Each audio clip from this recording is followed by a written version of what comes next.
वचनाकडे आणि काढूया आपण लूक शुभवर्तमान अध्याय 10 38 ते 42 पर्यंत वचन. मग ते पुढे जात असता तो एका गावात आला. तेव्हा मार्था नावाच्या एका स्त्रीने त्याचे आपल्या घरी स्वागत केले. तिला मरिया नावाची एक बहीण होती. मीही प्रभूच्या चरणाजवळ बसून त्याचे भाषण ऐकत राहिली. तेव्हा मार्थेला फार काम पडल्यामुळे तिची तारांबळ उडाली आणि ती पुढे येऊन म्हणाली, प्रभूजी, माझ्या बहिणीने माझ्या इतकेवर कामाचा भार टाकला आहे. याची आपल्याला पर्वा नाही काय? मला सहाय्य कराव्यास तिला सांगा. प्रभूने तिला उत्तर दिले, मार्थे मार्थे, तू पुष्कळ गोष्टीविषयी काळजी व दगदग करतेस, परंतु थोडक्याच गोष्टीचे किंबहुना एकाच गोष्टीचे अगत्य आहे. मरियाने चांगला वाटा निवडून घेतला आहे, तो तिच्यापासून काढून घेतला जाणार नाही. यस, आमेन. आता ही दोन बहिणींची गोष्ट आहे. एका गावामध्ये राहणाऱ्या या दोन बहिणी आहेत आणि या दोन्ही बहिणीकडे जर आपण पाहिलं तर या दोन भिन्न निराळ्या स्वभावाच्या दोन व्यक्ती आपल्या समोर येतात. आता त्यामध्ये महत्वाच्या काही गोष्टी आहेत ज्या आता आपल्याला पाहणं गरजेचं आहे. एका बहिणीचं नाव मार्था आहे आणि दुसऱ्या बहिणीचं नाव मरिया आहे. आता यामध्ये दोघीही चांगल्याच आहेत, दोघीही देवावर प्रेम करणारे आहेत. बऱ्याचदा आपण पाहतो की लोक मार्थाला दोष देतात, तिला एक वाईट व्यक्ती म्हणून त्या ठिकाणी दाखवण्याचा प्रयत्न करतात. परंतु काय आहे मार्था आणि काय आहे मरिया, आज आपण पाहणार आहोत. आता ही जी मार्था आहे ही देखील देवावर प्रेम करणारी व्यक्ती आहे.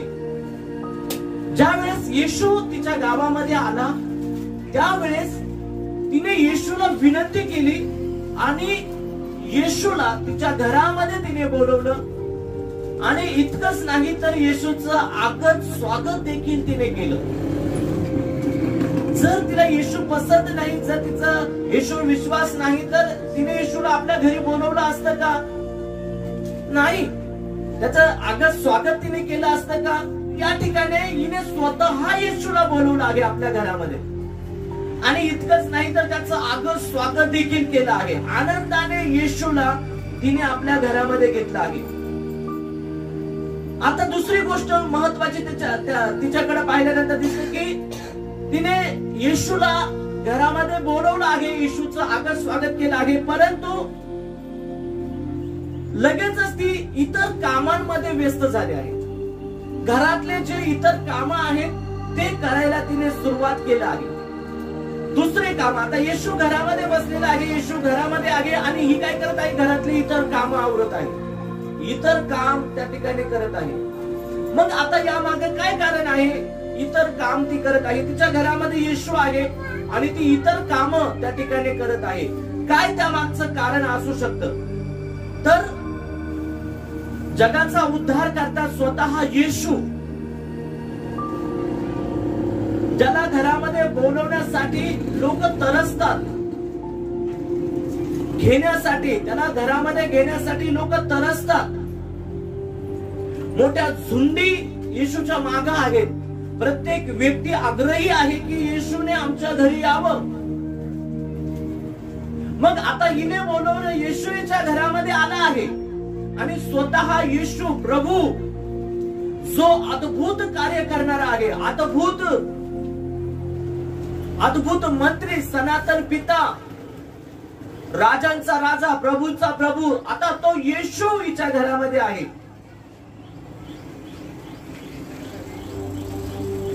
आता तो प्रभू घरामध्ये आहे, येशू स्वतः घरामध्ये आहे आणि ही काय करत आहे?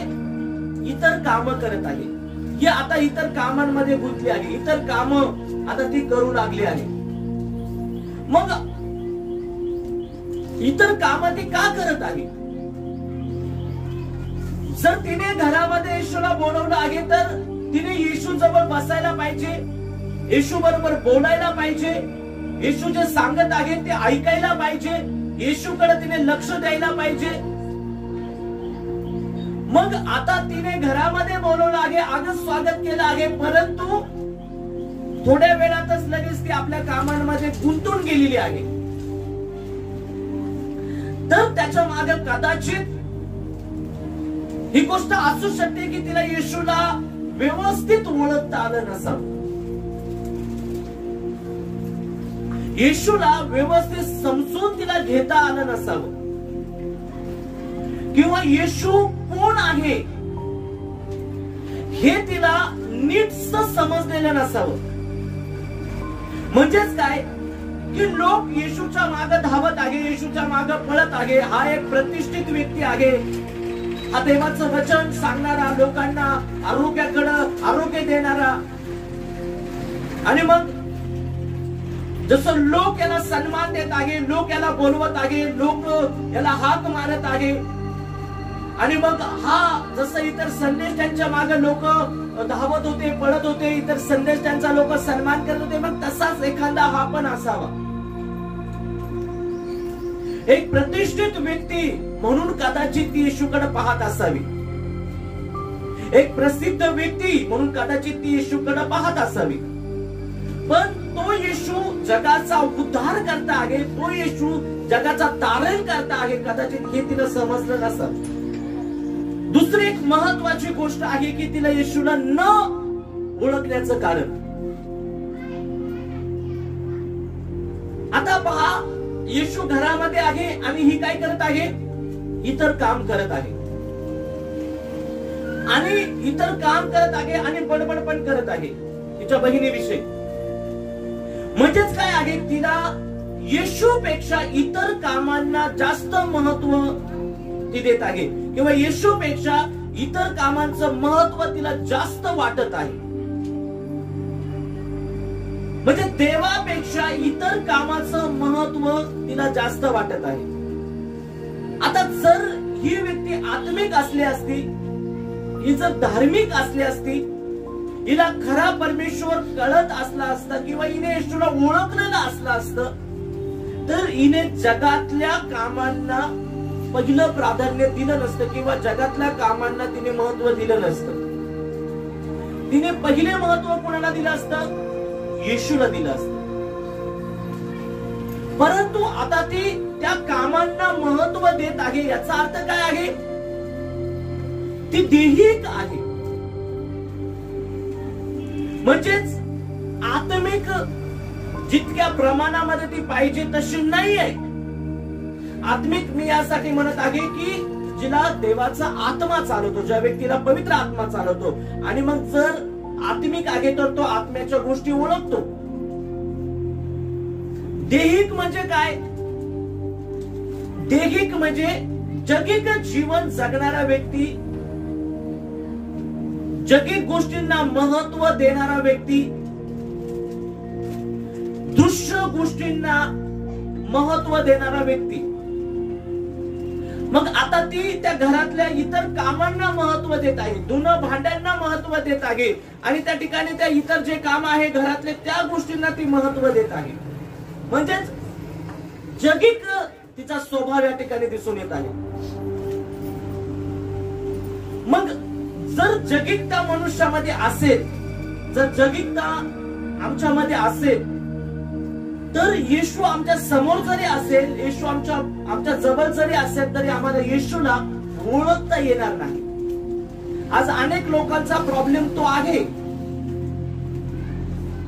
Hallelujah, praise the Lord, hallelujah. दुसरी गोष्ट की दैवी ज्ञानाची कमतरता, दैवी ज्ञानाची कमी. बायबल मध्ये असं लिहिलं की ज्ञानाच्या अभावामुळे माझ्या लोकांचा नाश होत आहे. ज्ञान नसल्यामुळं माझ्या लोकांचा नाश होत आहे. म्हणजे जो अज्ञानी माणूस आहे, त्याच्याजवळ ज्ञान नाही, त्याला काय महत्वाचं आहे, काय इम्पॉर्टंट आहे, काय जास्त महत्वाचं आहे, काय कमी महत्वाचं आहे, हे त्याला ठरवता येत नाही. त्याची निवड त्याला व्यवस्थित करता येत नाही. आता हिच्याकडे ते ज्ञान नाही, आणि दैवी ज्ञान नाही, ज्ञान तिच्याकडं त्या ठिकाणी दिसत नाही. जर ज्ञान असतं तिच्या जवळ, जर ज्ञानाने ती भरलेली असती तर ती येशूच्या चरणाजवळ बसलेली असते. पण अज्ञान जास्त मनुष्यामध्ये काम करत आहे आणि हे अज्ञान तिच्यामध्ये दिसत आहे. मग हे अज्ञान येण्याचं कारण काय आहे? दैवी ज्ञान तिच्याकडे नसण्याचं कारण काय आहे? तर हेच कारण आहे की तिच्याकडे देवासाठी वेळ नाही. मार्था देवाच्या पायाजवळ बसली आहे, ती देवाचं ऐकत आहे. देव जे सांगत आहे त्याकडे तिचं बारकाईने लक्ष आहे. म्हणजेच काय आहे? ती आपल्यासाठी ज्ञानाचा साठा करत आहे. मरिया येशूच्या पायाजवळ बसलेली आहे. मरिया येशूचं ऐकत आहे. मरिया येशूला वेळ देत आहे.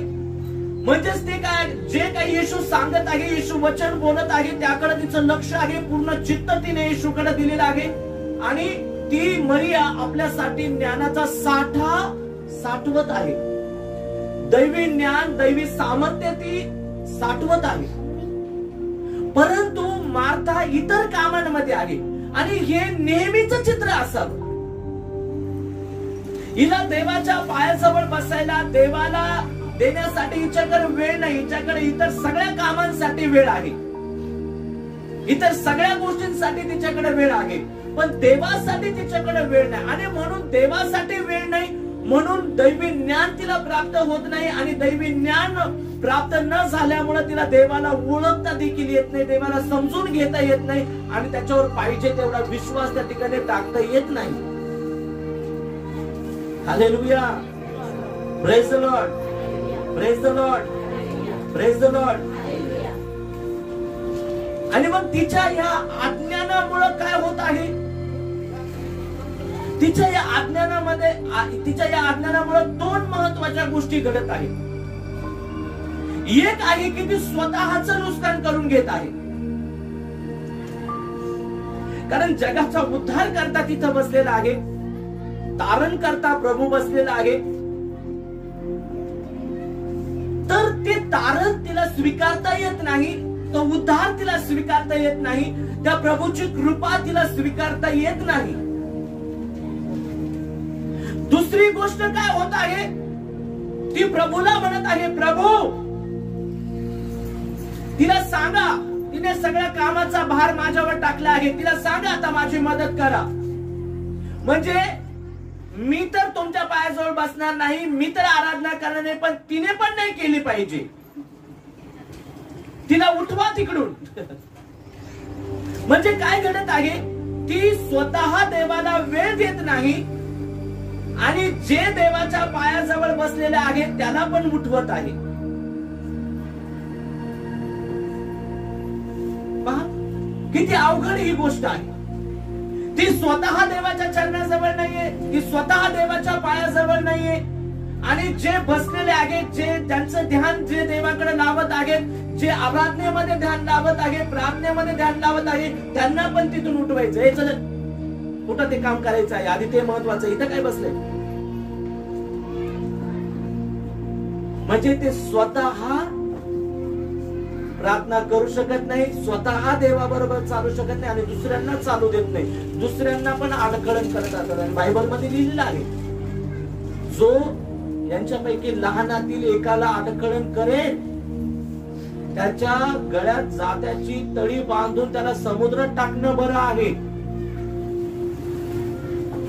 म्हणजे एक वेळेस ते परवडलं असं देवाला म्हणायचं आहे. कारण जे देवाच्या कामामध्ये अडखळण करतील, जे एखाद्याला प्रार्थनेमध्ये अडखळण करतील, अडवण्याचा प्रयत्न करतील, प्रार्थना त्याने करू नये म्हणून त्याला थांबवण्याचा प्रयत्न करतील, देवापासून त्याला दूर करण्याचा प्रयत्न करतील, बायबल सांगतं देव कधीच त्याला क्षमा करणार. त्या न्यायाच्या दिवशी भयंकर त्याचा न्याय होईल आणि भयंकर दंडास तो पात्र ठरेल. मग म्हणून तिथे असं म्हटलंय की कदाचित जाताची तळी बांधून त्याला समुद्रात टाकणं बरं आहे त्याच्यासाठी, पण त्या दिवशीची ती सजा त्याला सोसवणार नाही, इतकी भयंकर सजा त्याला होईल. पण आता या ठिकाणी हे समोर येशूच्या समोर चालू आहे, हे सगळं येशूच्या समोर घडत आहे आणि येशूची मदत घेतली जात आहे वरतून. येशू तिला सांगा, तिला उठवा तिकडून, म्हणजे तिला हकला आणि तिला सांगा की हे काम तू आता कर, तुझ्या बहिणीला तू मदत कर. म्हणजे तुला देवाची गरज नाही, तू देवाच्या चरणाजवळ बसण्याची गरज नाही, तुला शिक्षणाची गरज नाही, तुला भांडे तुंडे धुण्याची गरज आहे. तू हे काम करावं, हे तुझ्यासाठी महत्वाचं आहे. प्रभू त्याच्या भक्ताला त्याच्यापासून हाकलून देईल का? त्याच्या जवळ आलेल्या व्यक्तीला, त्याच्या आश्रयाला आलेल्या व्यक्तीला देव घालून देईल का? मग इथं तशी मदत मागितली जात आहे, याचा अर्थ काय आहे? अज्ञान आहे. Praise the Lord. आणि अज्ञानामुळे ती स्वतःच नुकसान करून घेत आहे आणि तिच्या बहिणीचं पण नुकसान करण्याचा प्रयत्न ती करत आहे. आज अशी अवस्था आहे अनेक लोकांची. आता तिच्या या अज्ञानामुळे, तिच्या अशा या वागण्यामुळे काय झालं माहिती का? त्या ठिकाणी तिच्या जीवनामध्ये चिंता, काळजी आणि दगदग भरली आहे. कारण जगिकता तिच्यामध्ये आहे, जगिक स्वभाव तिच्यामध्ये आहे. प्रभू तिच्या जीवनापासून वेगळा आहे. तिने प्रभूला तिच्या जीवनापासून वेगळं ठेवलेलं आहे. देवाला तिच्या जीवनामध्ये तिने स्थान दिलेलं नाही. घरात दिलं आहे, घरात हा प्रभू ये, आता घरात तू राहा, पण जीवनामध्ये ती देवाला स्थान देऊ शकले नाही. देवाच्या वचनाचा स्वीकार करण्यासाठी तिच्याकडे वेळ नाही, देवाचं ऐकण्यासाठी तिच्याकडे वेळ नाही, आणि म्हणून तिला ती प्रभूची कृपा प्राप्त होत नाही. आणि म्हणून काय झालं आहे? पूर्णपणे जगिकतेने, जगिक स्वभावाने तिला पूर्णपणे ग्रासून टाकलेला आहे. आणि जो जगामध्ये गुंतलेला असेल, जगाच्या गोष्टींच्या मागे धावत राहणार, त्याचं कधी जगातून समाधान होणार नाही. ध्यानात ठेवा, जितकं तुम्ही जगातल्या गोष्टींच्या मागे धावत राहणार ना, तितकं तुमची जी आवड आहे, तुमची अपेक्षा आहे ती वाढत राहणार आहे. तुम्ही आज एक वस्तू मिळाली, ती मिळाल्यानंतर तुम्ही दुसरीच्या मागे धावणार आहे, दुसरी मिळाल्यानंतर तिसरीच्या मागे धावणार आहे. आज आपण पाहतो जगाच्या व्यक्तींचं समाधान त्या गोष्टींनी होत नाही, आणि म्हणून लोक आधी 1,00,000-2 लाख रुपयांचा, नंतर कोटी रुपयांचा, करोड रुपयांचा, आणि नंतर करोडो रुपयांचा घोटाळा करतात. का ते घोटाळे करतात? त्यांच्या घरामध्ये घर भरून पैसे सापडतात. इन्कम टॅक्स वाले त्यांच्या घरामध्ये रेड घालतात. मग का? कारण त्यांचं समाधान होत नाही. ते त्या मागे धावत राहतात, त्या गोष्टी मिळवण्याचा ते प्रयत्न करत राहतात, आणि सतत त्यांच्या डोक्यामध्ये तीच गोष्ट आहे. आणि म्हणून त्यांच्या चेहऱ्यावरती कधी शांती दिसणार नाही, त्यांच्या चेहऱ्यावरती कधी आनंद दिसणार नाही, आणि ते कधी शांत बसणार पण नाही. मग ते दगदग करत राहतात. मला कामाला जायचंय, सकाळी उठायची दगदग, आणि मग कामावर जायची दगदग, कामावरून घरी आल्यानंतर परत ती दगदग, उद्या हे करायचंय, उद्या ते करायचं आहे, चिंता, काळजी, टेन्शन. त्यांचं जीवन पूर्णपणे टेन्शनने आणि दगदगीने भरल्या. येशूकडे म्हणतो तिला, मारते, तू पुष्कळ गोष्टींविषयी दगदग करते, चिंता करते, काळजी करतेस, पण मरियेने चांगला वाटा निवडून घेतला आहे. हालेलुया. तिने दगदग निवडली नाही, तिने चिंता निवडली नाही, तिने काळजी, टेन्शन निवडलं नाही. तिने सरळ ठेवून दिला आणि बसली येशूच्या पायाजवळ बिंदास. हालेलुया. परमेश्वराच्या लोकांनो, जे लोक देवापासून दूर राहणार आहेत, जे प्रभूपासून दूर राहणार आहेत, त्यांच्या जीवनामध्ये हमेशा चिंता तुम्हाला दिसतील, त्यांच्या जीवनामध्ये हमेशा टेन्शन्स दिसतील, त्यांच्या जीवनामध्ये काळजी हमेशा तुम्हाला दिसेल, त्यांच्या चेहऱ्यावरती हमेशा तणाव असलेला तुम्हाला दिसेल. Praise the Lord. आणि आज अशी अवस्था अनेक लोकांची आहे. जसा मार्ताचा स्वभाव आहे ना, तसा अनेक लोकांमध्ये हा स्वभाव भरलेला आहे. ते म्हणतात, हो आम्ही वाईट काही करत नाही, आम्ही पाप करत नाही, आम्ही कोणाची निंदा करत नाही, आम्ही काही वाईट करत नाही. नाहीये, ठीक आहे,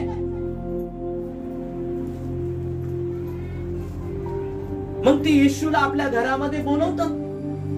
बऱ्याच ठिकाणी तुम्ही पास्टरांना घरामध्ये बोलवलं जातं. पास्टर आमच्या घरी या बर का, आमच्या घराला प्रार्थनेची खूप गरज आहे आणि या आमच्या घरी. मग बऱ्याच ठिकाणी हा अनुभव येतो, पास्टर घरी जातात, घरी गेल्यानंतर ती व्यक्ती बाहेर तिकडे बसली राहते किंवा कुठेतरी बसते आणि सगळ्यांना सांगतात तुम्ही बसा बरं का. आणि जी व्यक्ती बोलवते ना तीच व्यक्ती प्रार्थनेला बसत नाही. त्याच व्यक्तीला प्रार्थनेला बसायला तिथं वेळ दिसत नाही. मग तुम्ही करून घ्या प्रार्थना, मला थोडी गडबड आहे, मी जाऊन येतो. असे चित्र आम्हाला समोर दिसतात.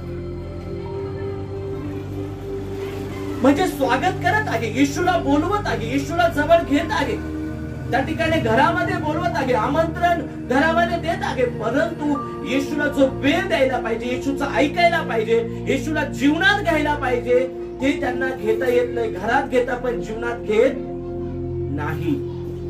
अशी अनेक लोकांची अवस्था आहे. आणि मग आपण पाहतो की ते अनेक दुसऱ्या गोष्टींना ते महत्व देतात. आम्ही विचारलं ब्रदर सिस्टर रविवारी चर्चला आले नाही, मग ते काम होतं, मग ती महत्वाची गोष्ट होती, मग तिकडे जायचं होतं, मग हे लग्न होतं, मग अमुक होतं, मग धमुक होतं, मग हे होतं ते होतं. त्या दिवशी इतर काम आम्ही करत बसलो, त्या दिवशी इतर गोष्टी आम्ही करत बसतो, इतर गोष्टींना आम्ही महत्व देत बसतो. मग मला सांगा ना तुम्ही, मार्थामध्ये आणि त्या व्यक्तीमध्ये काय फरक आहे? अनेक लोक सांगतात पास्टर आम्हाला जॉब चांगला मिळावा यासाठी प्रार्थना करा, प्लीज कृपा करून प्रार्थना करा. आणि मग त्याच्यासाठी आम्ही प्रार्थना करतो. अनेक लोक त्यांच्यासाठी प्रार्थना करतात आणि जसं प्रार्थना केली जाते, देवबाप त्या बहिणीच्या त्या भावाच्या जीवनातले मार्ग अनेकदा मोकळे करतो आणि त्यांना चांगले जॉब देखील मिळतात. पण ते जॉब मिळाल्यानंतर मग त्यांना रविवारी भक्तीला यायला वेळ नाहीये, त्यांना प्रार्थनेला यायला वेळ नाहीये, देवाचं काम करण्यासाठी त्यांना वेळ नाहीये,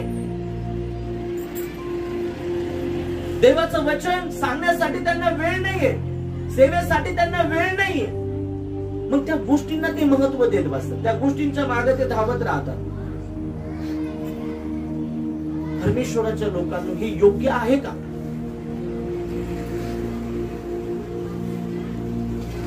या गोष्टी योग्य आहेत का? अनेकदा आपण पाहतो की अनेक असे लोक आहेत की ते स्वतः देवाला वेळ देत नाही आणि इतर घरातले इतर लोक आहेत त्यांना देखील अडखळण करतात, त्यांची देखील अडवणूक करतात. एखादा जर प्रार्थनेला जात असेल तर एखाद्या बहिणीला प्रार्थनेची आवड आहे, एखाद्या भावाला प्रार्थनेची आवड आहे, आणि मग जर ते प्रार्थनेला जात आहे तर मग ते दुसरे लोक त्यांना म्हणतात हा तुम्ही तिकडे जायचं नाही अजिबात प्रार्थनेला, काही गरज नाही प्रार्थनेला जाण्याची, आपल्या घरामध्ये बसा. ते त्यांना टीव्ही पाहण्याचा सल्ला देतील, ते त्यांना इतर गोष्टी दुसऱ्या करण्याचा सल्ला देतील, परंतु प्रार्थनेसाठी त्यांची अडवणूक करतात, अडखळण करतात. ही अनेक लोकांची अवस्था आहे, ही अनेक लोकांची परिस्थिती आहे. मग तुम्ही तिकडे कसे गेले, तुम्ही का तिकडे गेले, तुम्ही कशाला जात आहात प्रार्थनेला, अशा प्रकारे अनेक जे त्यांचे आप्तजन आहे, प्रियजन आहेत, ते अडवण्याचा प्रयत्न करतात. आणि मग परमेश्वराच्या लोकांना आज असे अनेक स्वभावाचे लोक आहेत, असे अनेक लोक आहेत की त्यांच्यामध्ये हे स्वभाव आपल्याला दिसतात. आणि मग तुम्ही जर त्यांचं जीवन नीट पाहिलं ना तर चिंता, काळजी आणि दगदगीने भरलेलं आहे. कारण स्वतः परमेश्वर सृष्टीचा निर्माण करता, जगाचा उद्धार करता, परमेश्वर सर्व सृष्टीचा मालक त्यांच्या जवळ आहे, त्यांच्या घरामध्ये आहे, पण त्यांना त्याची मदत घ्यायची नाहीये, त्याची मदत ते घेत नाही, त्याची कृपा ते स्वीकारत नाही. आणि मग त्यांच्या जीवनामध्ये ते एकटे पडतात आणि मग त्यांच्या जीवनामागे धावपळ सुरू होते, त्यांच्या जीवनामध्ये परेशानी सुरू होतात, त्यांच्या जीवनामध्ये आजार विकार सुरू होतात, त्यांच्या जीवनामध्ये अडचणी सुरू होतात. आणि मग ते त्या अडचणीतून सुटण्यासाठी प्रयत्न करत राहतात आणि ते गुंतत चालतात. एकातून सुटले दुसऱ्यात अडकतात, दुसऱ्यातून सुटले तिसऱ्यात अडकतात. किती साधी आणि सोपी गोष्ट आहे. आजच्या बहिणीने साक्ष दिली की आम्ही विश्वास ठेवून या ठिकाणी आलो आणि मंडळीच्या सर्व लोकांनी त्या बहिणीसाठी उपवास केले. मी विचारलं होतं कोण कोण उपवास करणार, बरोबर आहे का नाही? आणि अनेक लोकांनी हात वर केले होते आणि त्या बहिणींनी मला सांगितलं देखील की आम्ही त्या बहिणीसाठी उपवास केले आहेत. आणि देव बापाने त्या बहिणीला आरोग्य दिलं. जिथं ऑपरेशन करायचं होतं त्या गाठी परमेश्वर देवाने त्या ठिकाणी नष्ट केलं. देवाने त्या बहिणीला आरोग्य दिलं. जी बहीण या आधी दोघं पती पत्नी धावत आहे, पळत आहे, अनेक ठिकाणे ते गेले आहेत, मोठा पैसा त्यांनी खर्च केला आहे आणि मग चिंता, काळजी, फार निराशा त्यांच्या वाट्याला आली. जगावं का नाही अशी परिस्थिती निर्माण झाली. परंतु ज्यावेळेस ते येशूच्या पायाजवळ आले, येशूच्या चरणाजवळ आले, त्यांनी प्रार्थना केली, सहज येशूने त्यांची चिंता दूर केली. सहज. त्यासाठी कितीतरी वणवण त्यांना फिरावं लागलं, कितीतरी कष्ट त्रास त्यांना सोसावा लागला. येशूने काही क्षणात ती गोष्ट केली. म्हणजे उत्तर देणारा परमेश्वर जवळ आहे, मदत करणारा प्रभू जवळ आहे, सहारा देणारा परमेश्वर जवळ आहे, हाक ऐकणारा प्रभू जवळ आहे. पण त्याच्याकडे दुर्लक्ष करतात आणि स्वतःच्या ताकदीने मिळवण्याचा प्रयत्न करतात, स्वतःच्या शक्तीने मिळवण्याचा प्रयत्न करतात, स्वतःच्या पैशावरती अवलंबून राहतात, जगावरती अवलंबून राहतात. आणि मग वाट्याला काय येतं? चिंता, काळजा, दुःख, दगदग, धावपळ, निराशा. हालेलुया. म्हणून परमेश्वराच्या लोकांना गरज आहे आम्हाला आमच्या स्वभावामध्ये बदलण्याची. आता दुसरी व्यक्ती आहे मरिया. हिच्याकडे जर बारकाईने तुम्ही पाहिलं तर ही व्यक्ती येशूवर अपार प्रेम करणारी आहे. हालेलुया. आणि तिने पहिलं स्थान प्रभूला आपल्या जीवनामध्ये दिलं आहे. ती सरळ सगळ्या गोष्टी टाकून येशूच्या पायाजवळ बसली. ज्यावेळेस येशू येत होता त्यावेळेस ती कदाचित त्या ठिकाणी होती नव्हती माहिती नाही, आमंत्रण मार्थाने दिलेलं आहे. पण ज्यावेळेस येशू घरामध्ये आला त्यावेळेस पायाजवळ येशूच्या कोण बसलं? येशूच्या चरणाजवळ कोण बसलं? मरिया बसली. आणि सगळ्या गोष्टी बाजूला ठेवून तिने येशूला पूर्णपणे त्या ठिकाणी आपलं समर्पण केलं. येशू तू बोल, तुझी दासी ऐकत आहे. तिने आपलं ध्यान, तिने आपलं मन, तिने आपलं सर्व लक्ष येशूकडे लावलं. तिने सर्व काम बाजूला ठेवले, सर्व काम तिने बाजूला टाकले. कारण काय? तिच्यासाठी या सर्व गोष्टींपेक्षा महत्वाचा होता येशू. हालेलुया. तिच्यासाठी या सर्व गोष्टींपेक्षा मौल्यवान होता प्रभू. येशू तिच्यासाठी महत्वाचा होता. आणि दुसरी गोष्ट, तिला माहिती होतं तिने योग्य गोष्टीची निवड केली, योग्य निर्णय तिने घेतला. तिला माहिती होतं की आज माझ्या घरामध्ये येशू आलेला आहे.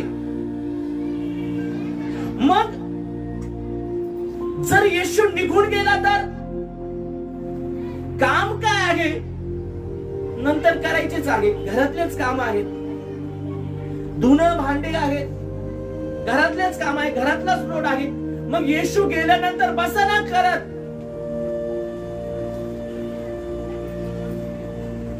मग तिला माहिती होतं की यानंतर मग वेळच वेळ आपल्याकडे आहे. ही वेळ जर निघून गेली तर मग ही वेळ परत नाही येणार.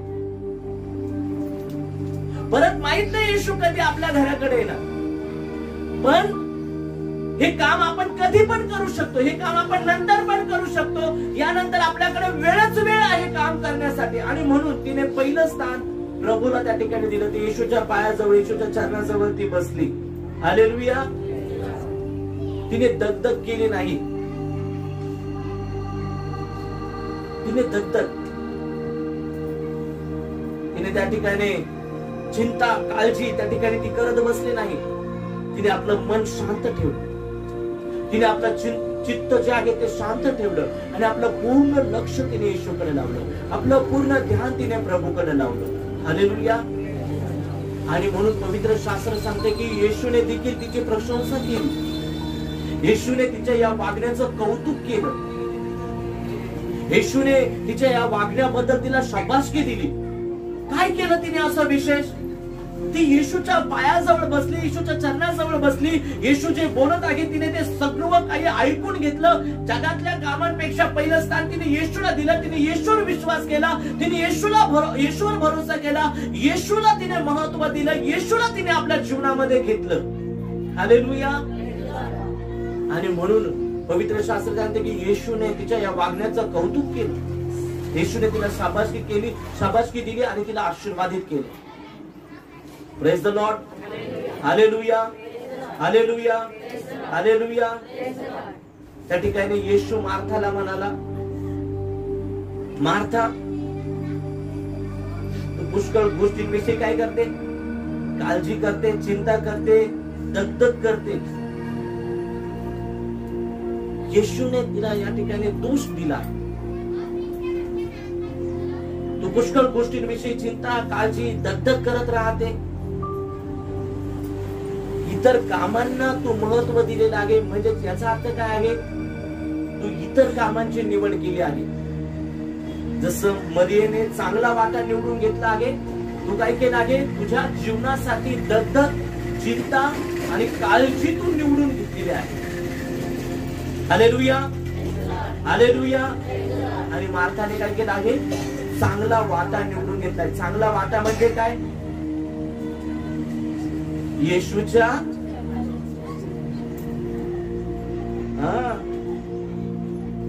चांगला वाटा. आणि येशूच्या, तिला माहिती होतं की येशूच्या चरणाजवळ बसल्याने मला काय प्राप्त होणार आहे? मला सार्वकालिक जीवन प्राप्त होणार आहे. कारण येशू या जगात आलाच यासाठी होता की आम्हाला सार्वकालिक जीवन द्यावं. येशू या जगात आला यासाठी आहे की आम्हाला आमच्या पापापासून क्षमा प्राप्त करून द्यावी, आमच्या अपराधांची आम्हाला क्षमा करावी, आम्हाला सार्वकालिक जीवन द्यावं, यासाठी येशू आला. मग तिने येशूला वेळ दिला आहे, येशूला जीवनात घेतला आहे. याचा अर्थ काय आहे? तिने सार्वकालिक जीवन निवडून घेतलं आहे. आणि हा चांगला वाटा आहे. तिने तारण निवडून घेतला आहे, हा चांगला वाटा आहे. तिने उद्धार निवडून घेतला आहे, हा चांगला वाटा आहे. तिने येशूची दया स्वीकारली आहे, हा तिच्यासाठी असलेला चांगला वाटा आहे. Praise the Lord. कारण येशू दया करण्यासाठीच या जगात आला. पण अनेक लोकांना ती दया स्वीकारता आली नाही, जी आता या ठिकाणी मरियेने स्वीकारली आहे. आणि हा तिच्यासाठी असलेला चांगला वाटा आहे. आणि म्हणून परमेश्वराच्या लोकांना, जे लोक आत्मिक जीवन जगतात, जे लोक आत्मिक जीवन जगतात, ते लोक आत्म्याच्या गोष्टी ओळखतात. Praise the Lord. ती दैवी गोष्टींची पारख करतात, दैवी गोष्टी ते ओळखतात. उद्धार त्यांना समजतो, तारण त्यांना समजतं, कृपा त्यांना समजते. हालेलुया. पण जे लोक देहिक आहेत, म्हणजे आत्म्याप्रमाणे चालत नाहीत, ते देहिक आहेत. ज्यांना आत्मा प्राप्त झाला नाही, पवित्र आत्मा ज्यांना प्राप्त झाला नाही, ते देहिक आहेत. आणि मग जे देहिक आहेत ते देहिक गोष्टींची निवड करतात आणि आपल्या जीवनामध्ये अशांती भरून घेतात. आणि म्हणून प्रभूच्या लोकांना या ठिकाणी गरजेचं आहे, तुम्ही काय निवडत आहात? तुमची निवड यावर डिपेंड करते की तुम्हाला कोण चालवत आहे. जर तुम्हाला पवित्र आत्मा चालवत आहे तर तुम्ही आत्मिक गोष्टीची निवड करणार आहात, प्रभूची तुम्ही निवड करणार आहात, प्रभूला तुम्ही पहिलं महत्व तुमच्या जीवनामध्ये देणार आहात. हालेलुया. ज्या लोकांना येशू समजतो, ज्या लोकांना खरा येशू समजतो, ज्या लोकांना येशू या धर्तीवर का आला, येशूने माझ्यासाठी काय केलं आहे, ज्या लोकांना हे समजतं, ते लोक कधी जगातल्या गोष्टींना पहिलं महत्व देणार. याचा अर्थ बाकीच्या गोष्टी करायच्याच नाही असं नाहीये, परंतु पहिलं स्थान कोणाला द्यायचं आहे? येशूला द्यायचं आहे. आणि मग ज्यांना खरा येशू कळाला आहे, ज्यांना खरा प्रभू कळाला आहे, ज्याने येशूचा शोध केला आहे, ते लोक जगातल्या गोष्टींना पहिलं महत्व, पहिलं प्राधान्य कधीच देणार नाही. त्यांची ओढ सगळी देवाकडे असेल, त्यांची ओढ सगळी प्रभूकडे असेल, त्याला भेटण्याची ओढ त्यांच्याकडे असेल. हालेलुया. कधी आम्ही प्रभूला भेटू, कधी रविवार येईल, कधी आराधना होईल, कधी आराधनेचा समय असेल, आणि मग कधी आम्ही भक्तीला जाऊ, कधी आम्ही देवाच्या मंदिरामध्ये जाऊ, कधी आम्ही देवाची आराधना करू, असे ते आसुसलेले होतील देवाच्या आराधनेसाठी, देवाच्या भक्तीसाठी, जे लोक आत्म्याने भरून जीवन जगतील. हालेलुया. ते आपल्या जीवनामध्ये पवित्र आत्म्याच्या मार्गदर्शनाने चालतील. आणि म्हणून देवाच्या लोकांना ध्यानात ठेवा, जे लोक देवाला ओळखतात, जे लोक देवाला समजतात, ज्यांना देव करायला आहे, त्यांचं मन जगातल्या गोष्टीत नाही, देवाच्या चरणाजवळ रमेल. हालेलुया. ते जगातल्या गोष्टीत रमणार नाही, जगातल्या गोष्टीमध्ये त्यांना आनंद वाटणार नाही. त्यांचा आनंद प्रभू असेल, त्यांची आवड प्रभू असेल, त्यांचं मन जर कुठं रमेल तर ते प्रभूचं चरण असेल. हालेलुया. प्रभूच्या सानिध्यामध्ये ते स्वतःला रमवतील, त्यांच्यासाठी रमणीय प्रभू असेल. हालेलुया. जसं मरिया येशूच्या पायाजवळ बसली, येशूच्या ऐकण्यामध्ये ती रमून गेली, तिची आवड, तिचं मन येशूमध्ये होतं. तिने येशूला आपल्या जीवनाचा स्वामी बनवलं, तिने येशूला आपल्या जीवनाचा प्रभू बनवलं. परमेश्वराच्या लोकांना आज आम्ही ठरवा, आम्ही कोणाच्या जागेवर आहोत? आम्ही मार्थेच्या जागेवर आहोत का मरियेच्या जागेवर आहोत? मार्था ती आहे जी फक्त येशू येशू करते, येशूला बोलवते, परंतु येशूला जीवनात घेत नाही. घरात घेते पण जीवनात घेत, ती मार्था आहे. जी दत्तक करते, चिंता करते, काळजी करते, जी स्वतःवर अवलंबून राहते, जी स्वतःच ओझ स्वतः उचलून पाळण्याचा प्रयत्न करते, ती मार्था आहे. मरिया ती आहे जी सर्व काळजी, चिंता देवावर टाकते आणि देवाच्या चरणाजवळ रमते. मरिया ती आहे जी परमेश्वराला प्रथम स्थान देते, जी परमेश्वराच्या भेटीसाठी आसुसलेली असते, ती आहे मरिया. मग आज आम्ही ठरवणार आहोत, आम्ही मरिया आहोत की आम्ही मार्था आहोत? आम्ही कोणत्या स्वभावाचे व्यक्ती आहोत? जर तुमचं हृदय आज तुम्हाला उत्तर देईल की मी मरिया आहे, तर देवाला धन्यवाद द्या, देवाची महिमा करा, देवाचा गौरव करा, देवाची स्तुती करा की परमेश्वरा, खरंच आज माझ्या स्वभावाची व्यक्ती मी पाहिली आहे. पण जर मार्था दिसत असेल स्वतःमध्ये, तर पश्चाताप करा, देवाकडे रडा, म्हणा प्रभू मला बदल, मी अजून अज्ञानात आहे प्रभू, अजूनही प्रभू मला तुला ओळखता नाही आलं, मी अजूनही जगातल्या गोष्टींनाच महत्व देत आहे.